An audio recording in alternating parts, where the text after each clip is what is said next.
E estamos de volta com o BBcast, seu podcast de automobilismo e outras nerds.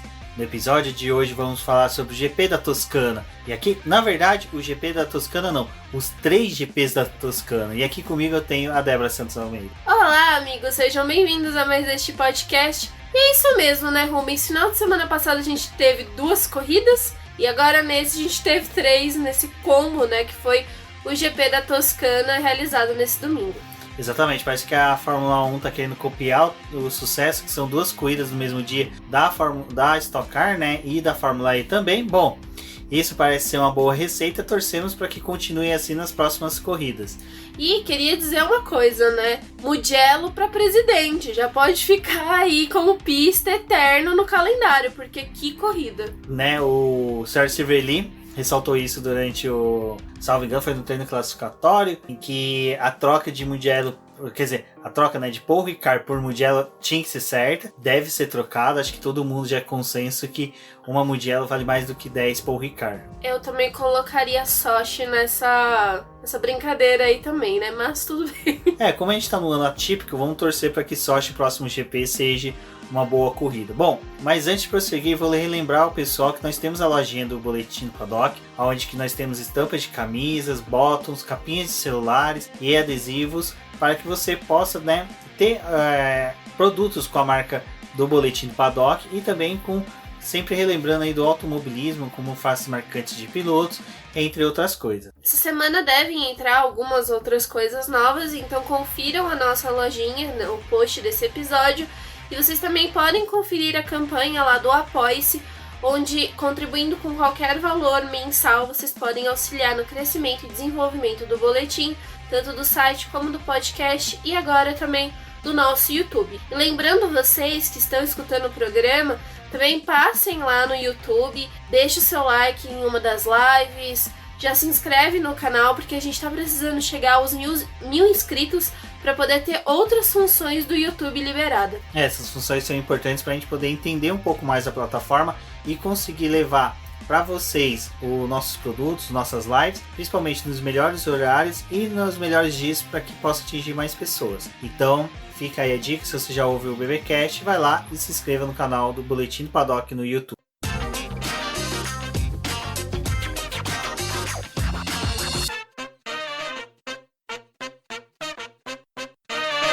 Bom, Débora, no GP de Mugello, né, a etapa que seria realizada de número 1000 de GPs da Ferrari, já tinha uma incógnita que ninguém conhecia a pista, salvo os fãs da MotoGP, mas tirando isso a gente nunca tinha visto mesmo a Fórmula 1 correndo lá. Sempre tivemos relatos dos treinos da Ferrari, exaustivos treinos que ela teve ali na era Schumacher. Depois também veio esse primeiro treino coletivo que teve, que o Kimi Räikkönen participou, que o Felipe Massa participou, mas a gente não tinha realmente, né, informações. Esses treinos coletivos que tem, né, principalmente dos últimos anos, tirando dessa temporada, era muito obscuro, assim, você sabia as coisas que aconteciam, mas não tinha tantas imagens, né, e agora que a Fórmula 1 tá mudando esse jeito também de fornecer esses testes e mostrar mais coisas a respeito deles. E nisso chegamos ao Mugello sem saber muita coisa, o que poderia acontecer, se as forças se manteriam, se não se manteriam. Uma coisa que a gente sabia é realmente que a Ferrari não conseguiria fazer uma bela festa,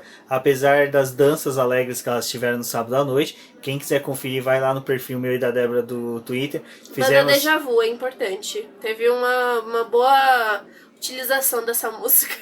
Exato, nós soubemos aí fazer umas brincadeiras com o vídeo da festa. Mas voltando lá para Mugello, para a corrida em si, nos treinos livres, primeiro que a gente começou a ver, né, Débora, nos treinos livres, que as equipes estavam realmente assim pisando em ovos na pista, porque elas não tinham conhecimento geral sobre o que poderia acontecer durante o final de semana. Então, a primeira coisa que eu acho que é interessante é que nas outras corridas os comissários estavam brigando muito com a questão de extravasar os limites de pista e que isso não era para poder ser feito. Então o safety car sempre mostrava antes do início das sessões os limites e até onde os carros poderiam ir, e se passasse aquele ponto, a volta deles era deletada. E nessa corrida não teve isso. O limite realmente era a brita, porque é um circuito, digamos assim, a moda antiga, né? Porque ainda tem esse sistema de brita para poder frear os carros. Então, o que eles tinham que saber é não pise ali nas pedrinhas, porque não vai ser bom para vocês. Vocês vão estragar os pneus, vão levar sujeira para a pista e também, né, causar algum dano no carro. Então teve muito disso, teve essa questão deles tentando descobrir mais sobre a pista, as equipes levando novos elementos para os carros.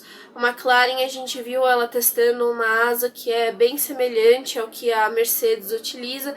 Então teve essas questões de teste de peça, coletar dados da pista, mas ainda assim acho que foi interessante porque ainda teve momentos em que a pista ficava vazia por algum tempo. E não só pelo fato deles irem trocar pneu, essas coisas. Ficava realmente esperando para poder sair em um melhor momento. E aí você já percebia que, tipo, apesar de você ter que coletar dados, né, o formato de final de semana, de ficar um tempo nos boxes, de parar, era muito comum. E eles estavam num calor, assim, tipo, da pista com mais de 40 graus, às vezes. Era um calor muito intenso, então tudo isso estava sendo avaliado porque ia ser um final de semana inteiro, né, muito quente. E tinha todas essas questões de descobrir se o pneu, qual que era o pneu melhor. E a gente teve essas voltas. Acho que foram treinos, assim, interessantes, mas ainda assim, tipo, o primeiro treino livre não deixava muito claro o que estava acontecendo realmente na pista, porque teve as voltas rápidas,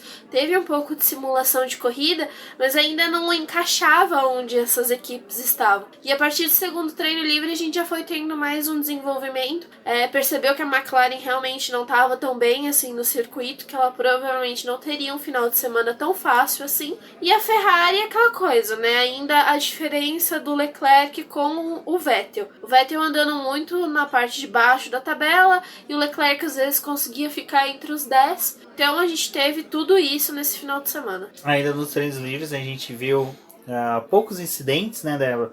Muitos ocasionados realmente por isso que você falou. Os pilotos não sabiam ainda mensurar dimensões da pista, a questão... Porque assim, a pista de Mugello é muito estreita para os padrões que a própria FIA exige para as pistas que vão receber a Fórmula 1. Mas, diga-se de passagem, pista estreita dá muito mais emoção. Infelizmente, não temos tantas essas no calendário, tirando o Mônaco. E agora, futuramente, teremos Imola também com a mesma configuração. A gente teve só 2 episódios de bandeira vermelha, que depois a gente viu isso se repetindo na corrida, né? O primeiro foi lá no segundo treino livre, quando o Lando Norris escapou com o carro da McLaren na curva 3, que foi algo que até lembrou um pouco do que aconteceu com o Stroll durante a prova. E a gente também teve um incidente do Raikkonen com o Pérez, em que o Raikkonen estava em volta rápida, e aí o Pérez saiu dos boxes, falou que viu, mas não viu, e aí os dois se tocaram, o Raikkonen acabou rodando, que rendeu uma punição pro Pérez, mas assim, foi uma punição branda, foi só um alerta, tipo, não faça mais isso. Ele perdeu um ponto na superlicença, mas ele só perdeu uma posição no grid de largada, que também não foi tão ruim, porque quando teve a classificação, ele só inverteu de lugar com o Lance Stroll. Já podemos pular para classificação, né, que foi uma classificação assim, a gente até tinha uma expectativa de que, em questão daqueles saídas que a gente tem em Team Monza, de todos os pilotos que saem de uma vez, ter engarrafamento e Mugello ser uma pista estreita, sinuosa, poderíamos ter episódios lamentáveis igual foi, mas infelizmente não foi. Foi uma sessão mesmo de disputa acirrada entre as duas Mercedes, buscando a pole, e os pilotos lá embaixo buscando, né, não serem eliminados já no Q1. Nessa classificação a gente teve realmente isso. Os carros da Williams de novo ficando nesse Q1. O Magnussen, que também era aquela coisa, né? A Haas não tá tão bem assim, então não tinha muita perspectiva de que o carro deles fosse ir bem.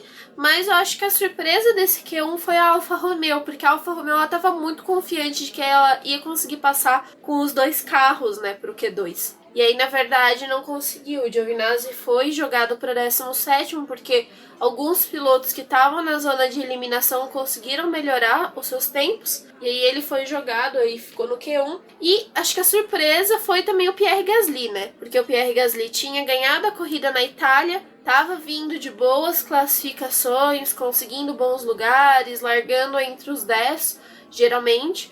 E aí, dessa vez, ele teve essa classificação onde ele largou da 16ª posição. Nesse caso, quem, né, furou o Q2 foi o Romain Grosjean, que foi, diga-se de passagem, foi um piloto que teve um final de semana bem conturbado, mas só que teve um brilhantismo ali muito superior àquelas críticas que a gente sempre faz dele, que vamos comentar em breve. E já o Q2, né, Débora, a gente teve ali a eliminação do Sebastian Vettel, que, como você disse, não se encontrou nessa pista, quer dizer, desde o começo do ano não tem se encontrado em pista nenhuma, mas infelizmente conseguiu um 14º lugar. E o Lando Norris, que pela primeira vez, eu não me recordo agora qual GP do ano passado, que ele não vai pro Q3, ele já estava com bastante tempo permanecendo com essa marca de ser um piloto que migrava pro Q3 direto, então estava sendo algo positivo para ele, mas infelizmente ele conseguiu aí um 11º lugar lamentável. E teve o Kvyat, né, que superou o companheiro de equipe na classificação, conseguiu o 12º lugar, e o Raikkonen em 13º, que acho que também foi uma boa posição para a Alfa Romeo,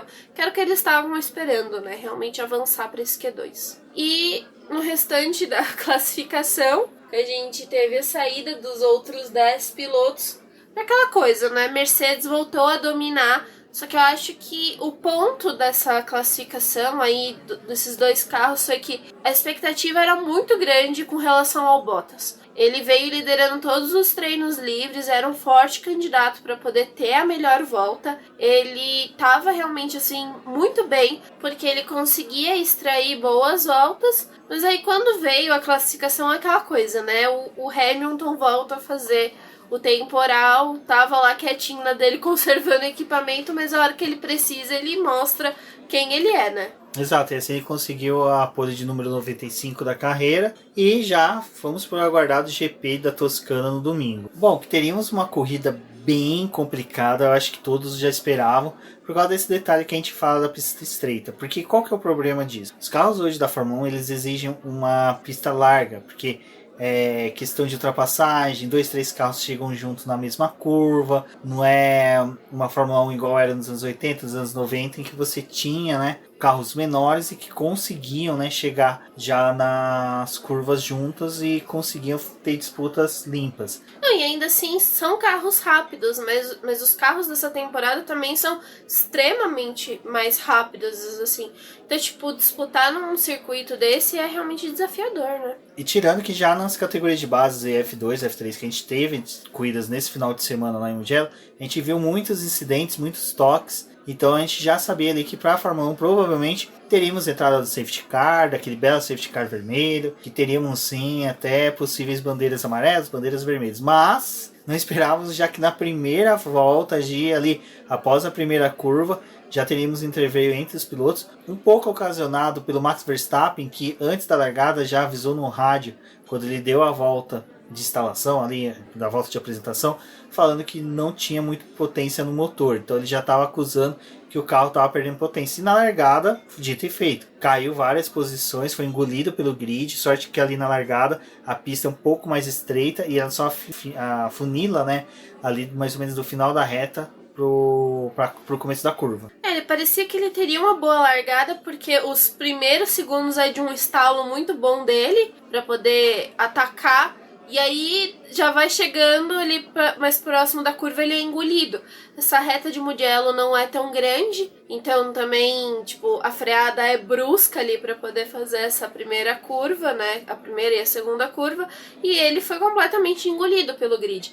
E assim, a gente sabe que as largadas, né, costumam ser coisas mais... um momento mais caótico, assim, da corrida, porque é onde tá todo mundo muito junto, tá tendo toda essa aproximação, não sei o quê. E aí, nessa corrida, acho que ficou muito mais intenso isso por causa do espaço. E, tipo, eles ainda, né, foi uma primeira corrida realizada nessa pista. Então tem toda aquela coisa de ser uma primeira vez pra todo mundo que tá largando naquela prova. E largar no meio ou cair pro meio do pelotão é certeza de que você pode se lascar, né? Perder a corrida inteira. Foi o que aconteceu com o Verstappen. Além dele ter a corrida dele danificada, né, assim, com problemas, ele causou também tudo o que aconteceu nessa primeira volta. Já ali na curva seguinte, a gente teve a saída do Pierre Gasly, vencedor da prova anterior, junto com o Grosjean também. Grosjean que por sua vez conseguiu, né? Eu acho que ele já tem conhecimento aí de causa de conseguir rodar, bater, destruir o carro e conseguir levar ele de volta para a pista. Mas nesse não...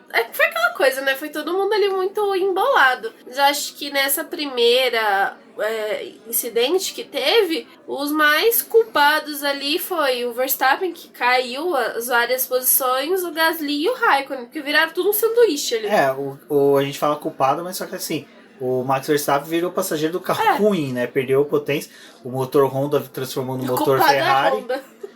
Virou motor Ferrari, perdeu potência. E já no caso do Gasly, coitado, virou passageiro do incidente. É aí que tá aquela questão que a gente sempre fala, que é a classificação, o piloto tem que dar o sangue para conseguir a melhor posição. Quanto mais você tá no meio de pelotão, quanto mais tá no fim do grid, mais chances de entrar no herdeiro você tem.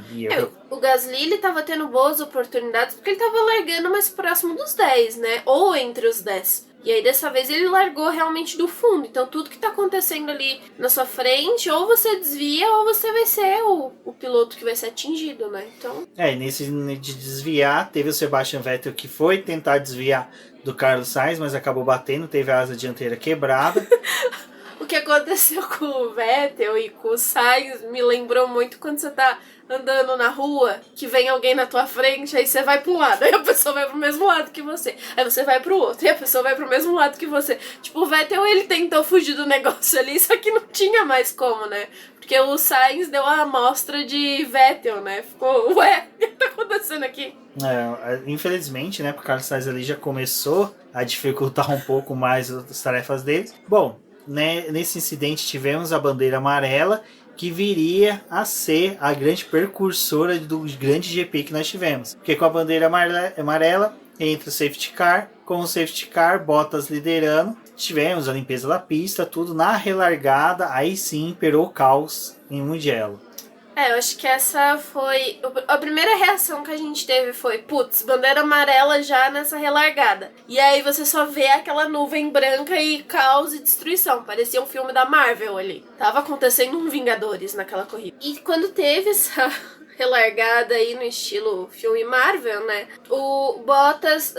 Foi muito rápido o que aconteceu. Então, assim, a gente tende a buscar um culpado do que levou a todo esse caos, só que como foi muito bem colocado pelo Valese lá na live do Boteco, é aquela coisa, né, a gente fica buscando um culpado, mas na verdade não teve assim um culpado, foi uma sequência de erros.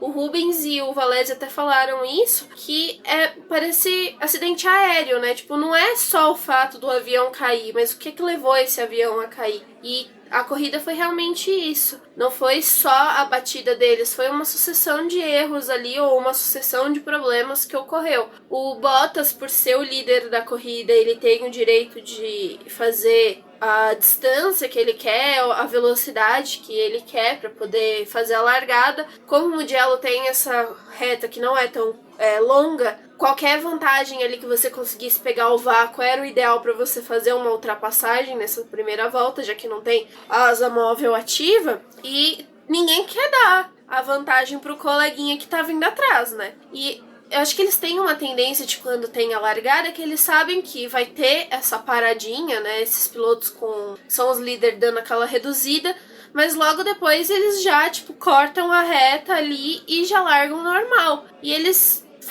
foi tendo essa distância dos primeiros colocados, aí o Russell foi e fez que ia largar mesmo, que tava ganhando velocidade, e depois ele dá uma freada porque ele tava se encontrando com o carro da McLaren, do Norris, que tava mais à frente, e aí o pessoal que tava atrás, também aconteceu a mesma coisa, vamos largar? Não vamos, reduziram de novo, e aí aconteceu a batida, né? Um tentando desviar do outro, mas não tinha espaço, então vários pilotos abandonando também nessa relargada. O que acontece é que o Russell, né, é o que a Débora falou, na verdade. Tem essa sucessão de erros. Já começou pelo safety car lá atrás, ter desligado a luz muito em cima da hora. Aí a gente não sabe como estava sendo a comunicação de rádios entre equipes e pilotos para avisar, o safety car vai sair nessa volta. O Russell estava muito distante do piloto que estava à frente dele, se eu salvo engano foi o Ocon. E o Ocon já foi um dos que começou à frente a fazer esse esquema de acelerar, frear. Acelerar, frear. Na verdade é assim, não é bem uma aceleração e um freio, né? Alguns não chegam nem a realmente pisar no freio. Eles só tiram o pé do acelerador, então, por consequência, o carro diminui um pouco da velocidade. Mas no caso do Russell, ele sim, ele tem o gráfico mostrando a aceleração dele e ele pisando no freio bruscamente. Então nessa da freada dele brusca, o Carlos Sainz, o Giovinazzi e também o Magnussen que vinham atrás deles, não teve como evitar, foi uma pancadaria geral. O carro do Giovinazzi em cima da McLaren do Carlos Sainz, mais uma vez o halo salvando vidas. E o que é interessante é que, assim, toda essa quebralheira toda foi logo após uma bandeira amarela e depois nisso, com essa pancadaria toda, tivemos que ter, né, uma bandeira vermelha. Os carros foram para o box e ficaram alinhados lá. Sobre essa batida, acho que realmente não tem muito que a gente falar quem é culpado, quem é certo, porque a própria FIA, próprios comissários já investigaram ali mesmo após o término, ouviram os pilotos envolvidos e os pilotos foram aqui da quarta posição para trás no momento do acidente. Todos foram apenas repreendidos, ou seja, olha... foram 12 pilotos repreendidos. Exato, olha, da próxima vez vocês não façam esse merdeiro todo, por favor, porque a gente precisa que os carros cheguem inteiros no final da corrida. Eu acho que como a gente vai ter esse período de pausa agora de Mugello até Sochi, né? Eu acho que eles ainda devem avaliar um pouco isso, porque assim, as regras da Fórmula 1 estão lá, mas elas ainda podem ser modificadas, né? Então tem essa questão da relargada, talvez eles repensem em alguma outra forma de ocorrer esse tipo de relargada, porque eles podem, sei lá, falar para os pilotos largarem, mas não ter essa parte de tirar o pé do freio, né? Do acelerador, na verdade. Ou continua acelerando e mantém a velocidade que tá, ou aumenta ela. Tipo, não tem essas reduções bruscas. A gente já viu acidentes assim em Baku, né? Do piloto tirar e aí quem tá vindo atrás não ter esse tempo de reação e bater. Então acho que talvez pode ser algo que vai ser revisto, mas ainda assim já é uma prática que tem há muito tempo, né? Esse tipo de relargada dessa forma. E a princípio, eu até achei que o Bottas era o culpado, porque por ele ser o líder da corrida, ele dita essa velocidade pro pessoal. Então eu achei que ele poderia ter um envolvimento, mas dentre esses pilotos que foram repreendidos, nem ele nem o Hamilton foram chamados, né, por exemplo. Porque foram tido que a largada deles foi uma normal para esse tipo de relargada após, né, bandeira amarela. E tivemos a relargada e foi legal que foi como em Monza, né? Tivemos a largada com os carros parados no grid pelas posições deles, mas nesse momento o Ocon não foi alinhar com eles, porque até mesmo durante a parada ali nos boxes, a gente viu os mecânicos mexendo no freio dele, porque ele teve um superaquecimento nos freios traseiros, mas os mecânicos não conseguiram, naqueles minutos que ficaram parados ali, consertar para o carro poder ser alinhado novamente para a relargada. E também nessa parada que teve, que já tinha passado cerca de 10 voltas da corrida, alguns pilotos optaram por realizar a troca dos pneus, que foi o Hamilton e o Bottas, e o Bottas estava na liderança da corrida, né? Porque antes de ter toda essa batida, o Hamilton tinha largado muito mal e o Bottas tinha conseguido a primeira posição. Então levantava aquela expectativa, porque se o Bottas vencesse, ele ia ampliar muito mais a vantagem dele com o Verstappen. O Verstappen já não estaria mais participando da corrida porque ele abandonou. E talvez fosse aquela redenção dele, né? De todo o final de semana que ele teve, perdeu. O pódio poderia ter dado um troco durante essa prova. Mas, infelizmente, dessa vez, quem largou não tão bem, foi uma largada até normal, o Bottas, mas só que o Hamilton conseguiu a ultrapassagem ali já antes do final da primeira curva. A largada foi tranquila, acho que todos os pilotos já souberam manter o distanciamento social nessa segunda relargada, que aí a gente teve uma corrida até bem interessante, apesar dos poucos carros que a gente tinha na pista. Nossa, foi até engraçado nesse momento que eles alinharam, porque tinha pouquíssimos carros já, tipo, o grid da Fórmula 1 é pequeno, 20 carros, mas, tipo, 13 carros alinhando pra poder continuar a prova. Já parecia aquelas fórmulas regionais, que são, tipo, 10, 12 carros que correm no final de semana, então ficou bem diminuído e realmente deu uma sensação estranha, mas a gente ainda via pelo menos 2 Ferraris ainda na pista, ainda existia a possibilidade. Para quem assistiu a nossa live de quinta-feira, eu levantei essa hipótese para a máfia italiana, que era para eles poderem ir eliminando carro a carro na corrida para poder levar os carros para o pódio. Bom, não ligaram a chuva artificial, mas rolou aí. Exato, e teve o Charles Leclerc que estava tendo uma boa corrida até esse momento, conseguindo, né, se manter ali à frente, mas assim, o motor Ferrari vai ser engolido de qualquer forma. E a corrida teve uma sequência muito boa, né, Débora? A gente viu bastante disputa, a gente viu o Ricardo indo muito bem, brigando ali com a Racing Point.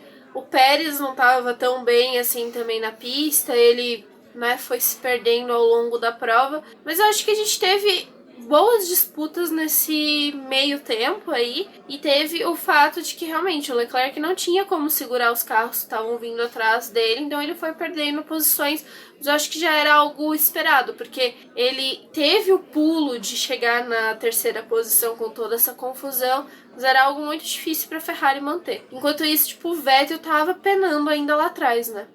Vettel disputando posições entre Alfas, Romeos e Haas. Bom, como eu disse, o Leclerc estava ali num surpreendente, salvo engano, terceiro lugar. E quem estava atrás dele? O Stroll. E impressionantemente, categoricamente, estonteantemente, pateticamente, o Stroll não conseguiu ultrapassar uma Ferrari. Cara, o Grosjean estava ultrapassando a Ferrari, sabe? O vento estava ultrapassando a Ferrari, qualquer um estava ultrapassando a Ferrari, mas simplesmente o Stroll ficou lá um tempão atrás da Ferrari. Aí teve que vir, salvo engano, acho que o Ricardo ultrapassar o Stroll, ultrapassar o... Não, minto, desculpa. O Stroll conseguiu ultrapassar depois de um longo tempo do Leclerc. Mas depois... essa briguinha deles, o Ricardo foi se aproximando deles. Exato, conseguiu uma aproximação e ali ele conseguiu... Cara, esse final de semana estava a torcida mundial da Fórmula 1 empurrando com pensamentos positivos e pensamentos do Cyril tomando agulhada no braço para ele poder fazer a tatuagem, porque estava todo mundo torcendo pro Ricciardo conseguir, né, chegar no pódio, e ele estava vendo, realmente fatiando o grid, estava conseguindo boas disputas, foi um dos pontos positivos da corrida, nem tanto que ele ganhou, né, piloto do dia. E outro piloto que foi destaque também foi o Russell, né, Débora? O Russell, ele chegou a figurar ali entre os 10 e parecia que ele realmente ia conseguir o primeiro ponto da carreira dele e o primeiro ponto do ano para Williams, mas situações assim, tipo, quando a gente teve a segunda paralisação da prova, que foi por conta da batida do Stroll, né, muita coisa acabou mudando. A gente teve a performance do Ricardo, que estava muito boa, na terceira posição e começou a cair, e o Albon teve a chance de brigar por essa terceira posição, e também teve o fato do Russell, né, já não conseguia mais se manter na posição que estava por conta da aproximação dos outros carros e saiu da zona de pontuação. E o que eu acho que foi impressionante é porque o carro do Vettel também estava muito ruim, o carro do Russell não era tão bom assim, mas o carro do Vettel conseguiu tirar tipo um tiquinho para poder passar o Russell. Uma pena. Eu particularmente estava torcendo bastante pelo Russell, até naquelas brincadeiras de, dois poderiam se encontrar lá na frente, porque daí, quem sabe ele e o Grosjean até conseguiriam pontos, mas infelizmente ambos não conseguiram. É ruim, né? O Williams continua a chafurdar lá com 0 pontos, mas como a Débora falou, o acidente do Stroll foi um acidente estranho, simplesmente ele rodou do nada, deve ter tido sim alguma falha crítica de suspensão, alguma coisa assim que levou o carro a se jogar para fora da pista. Eles ainda, no release da Racing Point, falando sobre isso, eles ainda estão acreditando que foi um furo do pneu que levou a batida do Russell. O que poderia, né, ter ocorrido realmente. Mas também ficou muito parecido com o acidente do Gasly, que ele perdeu o freio e acabou batendo, né? Que também acho que seria uma explicação até que plausível. Mas tivemos aí a segunda bandeira vermelha, porque ali o carro do Stroll teve que ser removido, teve que ser reconstruída, né, a barreira de pneus. Então levou-se um tempo e mais uma vez tivemos os carros ali aguardando. Aí o Raikkonen e o Grosjean, que já haviam tomado voltas, tiveram, né, a oportunidade de se realinhar ao final do grid, permanecendo assim na mesma volta do líder, e tivemos a relargada, e dessa vez até com um salto do Daniel Ricciardo, que tentou buscar ali a segunda colocação com Valtteri Bottas. Mas ali, né, mais uma vez a gente viu que o motor Renault realmente contra o motor Mercedes não rende, né? E o Bottas conseguiu conquistar novamente a segunda colocação, e o pobre coitado do Ricciardo ficou alvo fácil do Albon, que conseguiu a ultrapassagem ali já arrumando para o seu primeiro pódio. Eu acho que o final de semana do Albon foi bem interessante, porque ele teve a classificação onde ele largou da 4ª posição. Então acho que é algo que a gente já estava falando em outros programas, que o que a gente queria mesmo era que o Albon conseguisse ficar próximo do Verstappen para poder ter uma boa corrida ou um bom desenvolvimento. E foi o que aconteceu, né? Porque apesar dele ter o Verstappen ter tido esse problema, ele continuou ali na frente para poder brigar com o pessoal. E quando teve a relargada, ele perdeu algumas posições, ele chegou até a cair para o 7º lugar, mas ele seguiu tentando recuperar o que ele perdeu ali. Então acho que assim, foi uma corrida muito importante para o Albon, mediante a todas as críticas que ele tem, todo o problema que ele está vivendo. Na outra corrida ele terminou a prova, mas não chegou a pontuar e teve o abandono do Verstappen. E dessa vez ele estava ali no pódio, brigou para poder chegar nesse pódio.